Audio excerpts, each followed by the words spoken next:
Čaute, toto je taká lahôdka, ale viem, že s tým budem asi len provokovať Slovákov. Ministerka hospodárstva hovorila, keďže máme lacnú ruskú ropu, že budeme môcť možno aj predávať a kšeftovať s ňou do Českej republiky. Napríklad u nás je veľký boj za tú lacnú ruskú ropu. Ja sa teraz nachádzam v Španielsku, vážení. Pozrite sa sem na ten cenník za mnou. Diesel euro 33 a euro super 95, benzín euro 25. Španielsko už z Ruska vôbec neodoberá naftu. Dovážajú z Ameriky a z Latinskej Ameriky. Vôbec. Žiadna ruská nafta. No a teraz vy mne vysvetlíte, veľkí odborníci, my máme lacnú ruskú ropu podľa vás? Ja viem, že je to bullshit, že vás tým len krmia. A prečo je u nás PHM drahšia? Ako chápem, sadzba dane a takéto veci. Aj v Španielsku sú v určitých lokalitách iné sadzby daní alebo na ostrovoch, ktoré patria Španielsku.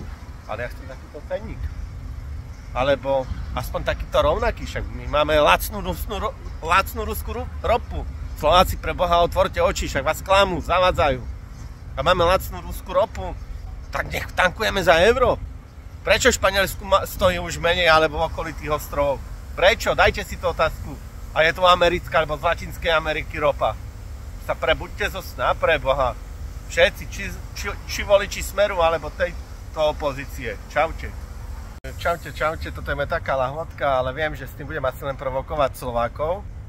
Ministerka hospodárstva hovorila, keďže máme lacnú ruskú ropu, že budeme môcť možno aj predávať a kšeftovať s ňou do Českej republiky. Napríklad u nás je veľký boj za tú lacnú ruskú ropu. Ja sa teraz nachádzam v Španielsku, vážení. Pozrite sa sem na ten cenník za mnou.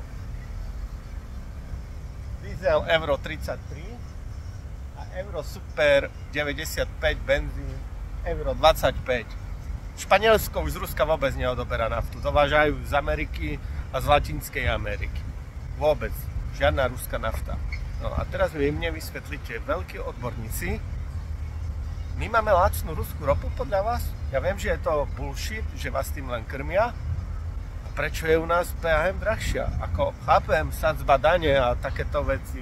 Aj v Španielsku sú v určitých lokalitách iné sadzby daní alebo na ostrovoch, ktoré patria Španielsku. Ale ja chcem takýto cenník. Alebo aspoň takýto rovnaký, však my máme lacnú ruskú ropu. Slováci, pre Boha, otvorte oči, však vás klamú, zavádzajú. A máme lacnú ruskú ropu, tak nech tankujeme za euro. Prečo v Španielsku stojí už menej alebo v okolitých ostrovov? Prečo? Dajte si tú otázku. A je tu americká alebo z Latinskej Ameriky ropa. Sa prebuďte zo sna, pre Boha. Všetci, či voliči Smeru alebo tejto opozície. Čaute.